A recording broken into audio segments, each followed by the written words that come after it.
Salve, salve, salve, ciao, ciao. Hello, everybody. This is just a short video clip to talk about my current trip to Europe, in this case, Italy.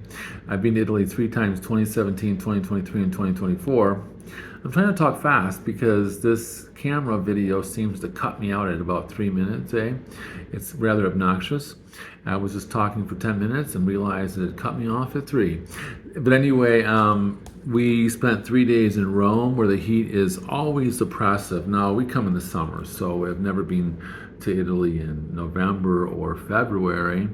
Maybe I'm asking for trouble. We Americans travel in the summer, so that's just what it is. But June or July, 2017 was in June, 2023 was in July, and now 2024 is in July.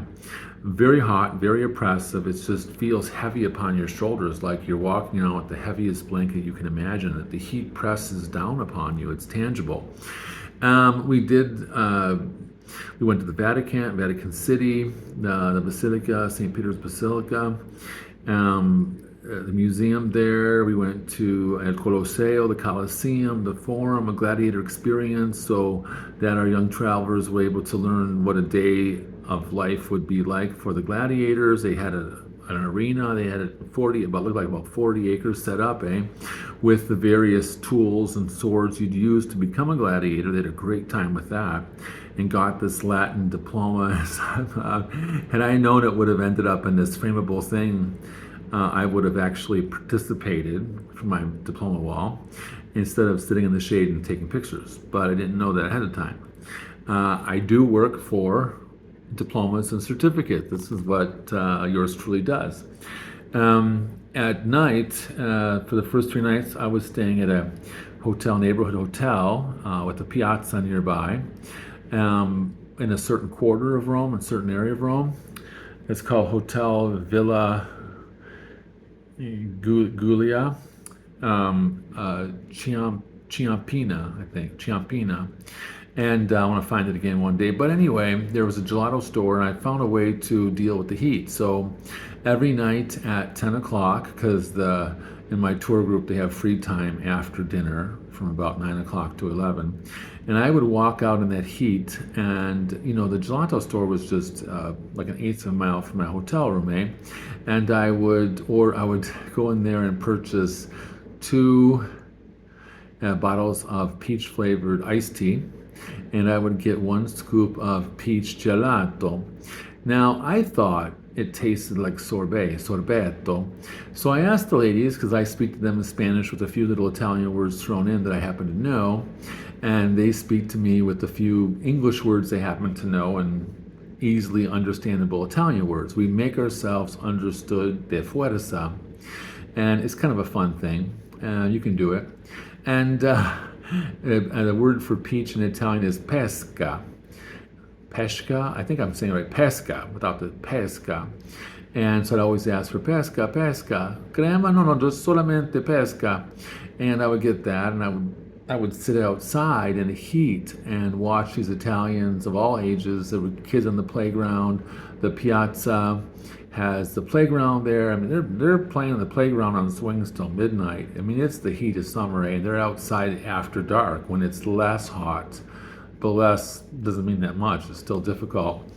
And I just would eat my peach-flavored stuff, drink my peach-flavored stuff, and watch the interactions of these very entertaining Italians. There's never a dull moment. I was trained originally as an anthropologist, as a social scientist, so I'm more than a people watcher. I'm really watching very closely their interactions. I'm fascinated by it. I mean, if you were going to sit late at night to observe the actions of the Brits, anywhere in England, bring a pillow, okay? You're going to fall asleep. They're very reserved. But these Italians in Rome, whew, there's never a dull moment. I find it very entertaining to watch them. And that was my coping mechanism, and we left this morning, so we've spent 3 days in Rome, and we're near Florence right now, which in Italian is Firenze. I'm sorry, it's like the Z sounds like a Spanish S. Firenze, and we're in a town just 30 minutes east of Florence right now, at a beautiful hotel with another nice piazza.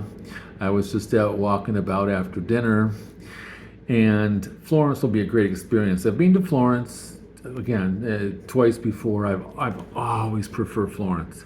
Rome is a hectic, frenetic, loud, city with people walking all over the streets and the cars almost hitting people. It's disorganized, it's filthy, there's scum everywhere, there's graffiti on the walls, there's trash blowing all around. But Florence is a very clean city. It's the Medici family. A lot to say about the Medicis. I used to teach AP European history. We spent an entire week on the Medicis. The Great Dome, Lorenzo de Medici. The Medici family sponsored the great statue of King David that's on display there in Florence. You have to go into a museum, eh? But there is a replica outside of the city hall, which is just, the replica is exactly as, I think it might be bronze instead of whatever the real one is. But it's a city of art, it's a classical city, and it's maintained at a very high level.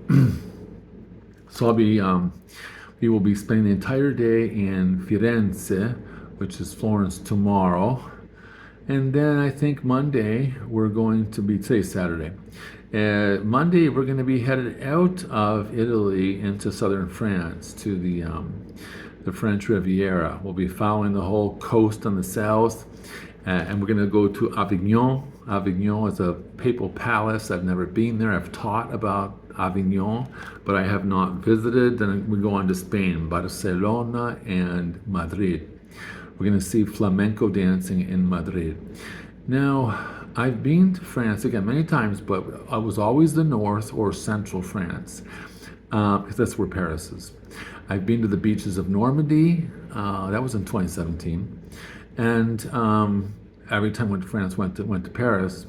We didn't go to Paris this year because of the Summer Olympics. And in some of the tours, we would veer east to Germany and see the cathedral of some enormous cathedral, 60 kilometers from the German border. But my experience in France has always been the north and sort of the central east. I've never been to southern France, so I'm excited to see Nice and the beaches and the fish markets and Avignon, and then we'll make our way into Catalonia, which will be the province where Barcelona is located and where they speak Catalan. And there's always language wars over there, conflicts between Castellano, and Catalan. Castellano means Spanish, the national language, and Catalan is a minority language. And then from there we'll be driving out of Catalonia to the north, and we'll be headed for Madrid, which is the capital. This should be very fascinating. And I'm already at 8.5 minutes, so I will bid you adieu. Ciao, ciao, ciao bene. Talk to you soon.